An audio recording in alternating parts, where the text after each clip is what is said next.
श्री वीतरागाय नमः।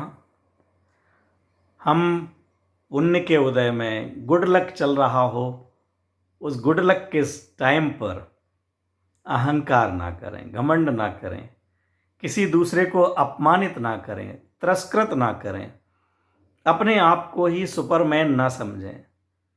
और यदि बैड लक चल रहा हो, पाप का उदय चल रहा हो, असाता का उदय चल रहा हो, तो विचलित ना हो जाएं।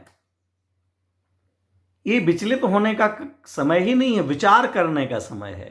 ये पाप का उदय हमारे जीवन में क्यों आया, ये बैड लक क्यों आया, ये बैड लक आया है, पाप का उदय आया है, तो इसके पीछे कारण मेरे ही पूर्व के परिणाम हैं। बिना मेरे पूर्व के किए परिणामों के कभी भी मेरे जीवन में बैड लक आ ही नहीं सकता।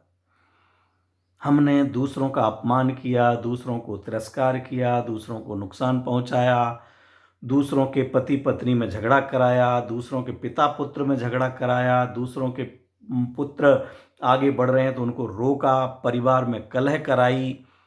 हाँ, दान देने का भाव आया तो दान बोल दिया लेकिन दान दिया नहीं, दूसरे को दान देना दिया नहीं, किसी को लाभ हो रहा था तो हमने उसको नुकसान करवाया, किसी के हमने बंधन आदि किए, किसी के हाथ पैर तोड़ दिए, किसी को बंधन में डाल दिया, किसी की नौकरी छुड़वा दी, नौकरी लग रही थी तो हमने नौकरी नहीं लगने दी। ये हमारे सब परिणाम आज भी आप देख सकते हैं कि हमारे भी परिणाम ऐसे चलते हैं या हमारे आसपास वालों के ऐसे परिणाम चलते हैं। और अगर ऐसे परिणाम चलते हैं तो उनका फल पाप के उदय के रूप में ही आएगा। हमारे जीवन में भी अपयश होगा, हमारे जीवन में भी बेरोजगारी होगी, हमारे जीवन में भी रोग आएंगे, हमारे जीवन में भी संयोग का वियोग होगा, युवा पुत्र पुत्री का वियोग होगा। जिस समय हम दूसरों का सहारा चाह रहे होंगे उस समय कोई सहारा देने वाला नहीं मिलेगा। कैसे एक क्षण में सारा वातावरण बदल जाता है। आप लोगों ने सुना होगा, देखा भी होगा, कुछ लोग तो जो सुन रहे हैं तो देश भर में कहीं भी लोग सुन रहे हैं, अनुभव किया होगा। भुज में जब भूकंप आया, अखबार भरे पड़े थे, किस तरह से जो करोड़पति लोग जो बोलते थे कि मेरे बच्चे का अगर जुकाम हो जाए तो मैं अमेरिका तक डॉक्टर के लिए फ़ोन हिला देता था, घंटियां बजा देता था। और वे ही लोग एक एक बिस्कुट का पैकेट फेंका जा रहा है ऊपर से तो हाथ फैला रहे हैं।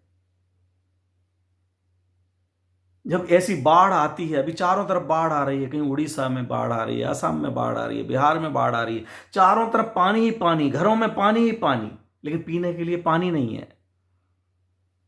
पानी के कारण से घर कीचड़ बन गया है, तालाब बन गया है। जाएं तो जाएं कहां, एक क्षण में ऐसा पाप का उदय आ जावे।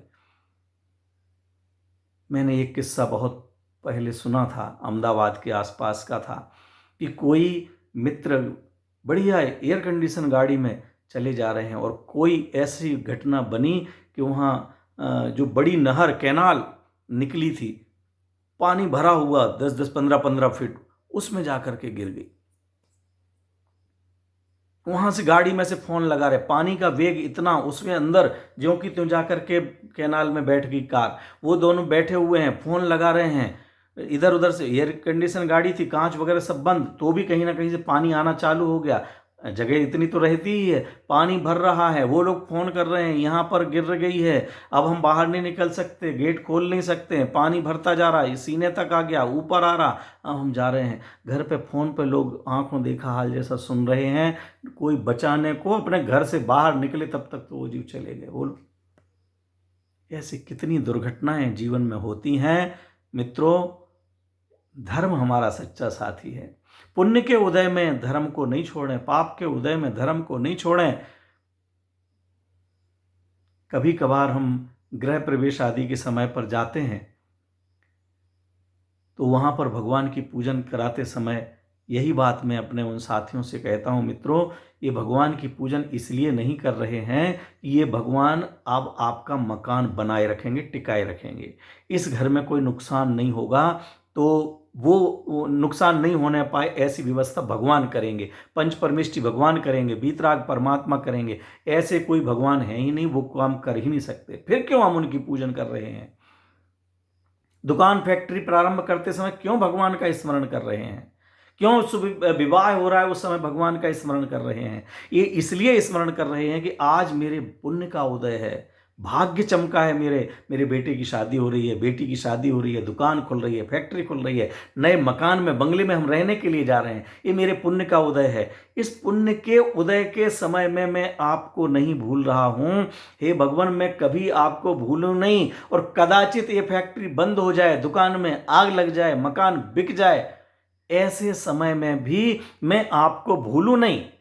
इतना पुण्य का उदय हो कि नए नए मकान, बंगले, फैक्ट्री मिले तो, और चाहे ये इन सब में आग लग जाए, छूटना पड़े, छोड़ना पड़े, दिवाला निकल जाए, माने चाहे मेरे जीवन में दिवाली हो, चाहे दिवाला हो, वो बाहर के संयोगों का जो होना हो वो हो, लेकिन मैं आपको ना भूल जाऊं, आपके बताए धर्म को ना भूल जाऊं। अहिंसा के मार्ग से, वीतरागता के मार्ग से, निर्दोषता के मार्ग से, समता क्षमा के मार्ग से दूर नहीं चला जाऊं। मेरे हृदय में कठोरता नहीं आ जाए, मेरे हृदय में कुटिलता नहीं आ जाए। मैं इस कोमलता और के द्वारा धर्म को ग्रहण करूं, मेरे जीवन में सरलता रहे, ऐसे परिणाम हमारे हों, ऐसे परिणाम बने रहें। होकर सुख में मग्न न फूलें, न फूलें। मैं बड़ा अधिकारी, मेरे अंदर इतने लोग काम करते हैं, मेरी इतनी बड़ी फैक्ट्री है, हाँ? मैं यहाँ का सीए हूँ, मैं इसका एमडीए हूँ, मैं ये हूँ, वो क्या क्या पद होते हैं। हाँ, मैं मुंबई में मेरा बंगला है, फ्लैट में नहीं रहता हूँ, मेरा खुद का बंगला है, मेरा अमेरिका में है, कहीं पे भी हो भैया, ये सब यहीं के यहीं, धरा का धन धरा पर धरा रह जाएगा। और हम जैसे परिणाम किए होंगे, जैसे भाव, जैसे विचार, जो थॉट हमारे चल रहे होंगे, उनके अनुसार हमारे लिए फल मिलेगा। एक राजा साहब के पास दरबान पहुंचा, महाराज एक भिखारी आया है, तो वो कह रहा है कि मैं राजा साहब का साड़ू हूं, मुझे उनसे मिलना है, साड़ू भाई हूं। अच्छा, साड़ू है तो बुलाइए उसको अंदर। मंत्रीगण सोचते हैं, राजा साहब ने तो कभी कहा ही नहीं कि मेरी कोई साली है, मेरी पत्नी की कोई बहन है। जब कोई पत्नी की बहन नहीं है तो ये साड़ू कहां से हो गए? भिखारी अंदर आया, उसको उन्होंने पास में बैठाला, कहा इनको अंदर ले जाओ, इनके योग्य व्यवस्था करो। किसी ने पूछा हिम्मत करके, महाराज आपने कभी अपनी ससुराल के बारे में ऐसा तो बताया ही नहीं कि कोई आपकी रानी साहिबा की बहन है, तो ये साड़ू जी कहाँ से आ गए? बोले भैया थोड़ा सा विवेक लगाओ, ये भिखारी जरूर है लेकिन बड़ा दिमाग वाला है, ज्ञान वाला जीव है। ये ज्ञान वाले ने, इसने ये कहा कि मैं तुम्हारा साड़ू हूं। एक कर्म की दो बेटियां हैं, एक का नाम है साता और एक का नाम है असाता। साता रूपी कन्या का विवाह मुझसे हुआ तो मैं राजा हो गया, असाता रूपी कन्या का विवाह इससे हुआ इसलिए ये गरीब रह गया। एक ही कर्म की दो संतान, दो बेटियां, उनके साथ हमारे आपस में संबंध हुए हैं। साता मेरे घर ब्याही है, असाता इसके हैं, इसलिए हम साड़ू ही तो हुए, एक ही रिश्तेदार तो हुए। ऐसा हमारा चिंतन हो, विचार हो। देखो हम सब ज़्यादातर व्यापारी वर्ग वाले हैं, अपने परिवारों में ज़्यादातर उच्च शिक्षित हैं, अच्छे अच्छे पदों पर बैठे हैं। बहुत से परिवारों के लोग डॉक्टर और इंजीनियर बनकर के युवा अमेरिका में, कनाडा में, इंग्लैंड में, सिंगापुर में, अलग अलग जगह पर बालक बालिकाएं जा कर के रह रहे हैं, खूब पैसा कमा रहे हैं, पुण्य का उदय है, कमा रहे हैं ऐसा कहा जाता है। उनके लिए ये संदेश दीजिए कि बेटा जो संयोग जितना बनना है उतना ही बनेगा। 1 रुपया भी कोई ज़्यादा कमा नहीं सकता और 1 रुपया भी कोई ज़्यादा हमारे से ले नहीं सकता। 1 रुपया भी मेरे पास 1 मिनट अधिक रह नहीं सकता और 1 मिनट पहले कोई ले नहीं जा सकता। इसी तरह मेरी इस शरीर से आयु अगर हो जाती है तो 1 सेकंड कोई रोक नहीं सकता और 1 सेकंड पहले मेरी इस देह से कोई निकाल नहीं सकता। ऐसे ही स्वास्थ्य संबंधी, आप पत्थर खाएंगे तो भी पच जाएगा यदि आपके स्वास्थ्य अनुकूल रहना है, पुण्य का उदय है तो। और यदि प्रतिकूलता है तो कितना भी आप फिल्टर का पानी पिएं, डॉक्टर से पूछ करके उनकी बताई हुई सब्जियां खाएं, उनके ही द्वारा बाबा रामदेव के द्वारा बताए गए योगासन प्राणायाम करें, सब कुछ करें, लेकिन पाप का उदय होगा तो वह कोई टाल नहीं सकेगा कि बीमार आप ना हो। वह बाहर में हम अपनी सावधानी रखते हुए जो कुछ भी जितना अच्छा बने वो करना चाहिए, वो करने का निषेध नहीं कर रहा हूं। जिनवाणी में भी कहीं कर्तव्य का निषेध नहीं है, लेकिन उसके भरोसे मैं अजर अमर रह जाऊंगा और मैं 30 मार का हूं, मैं जो चाहूंगा वो कर सकता हूं, ऐसे अहंकार में नहीं रहें। ये अहंकार में अकड़े हुए जो हैं वो एक दिन कभी भी झुक सकते हैं। बड़े बड़े पर्वत नष्ट हो गए। ये यहाँ से हमारे अभी 6 लेन निकल रहा है, 6 लेन निकल रहा है। जहाँ 2 साल 4 साल पहले बड़े बड़े पहाड़ दिखते थे, कट गए, वहाँ गड्ढे हो गए, रोड निकल गया वहाँ से। जहाँ गड्ढे थे वहाँ कॉलोनियाँ बन गई।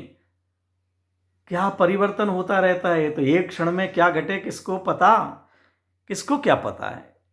इसलिए यहाँ पर कवि कह रहे हैं कि हम क्या करें कि होकर सुख में मगन न फूलें और दुख में कभी ना घबरावें।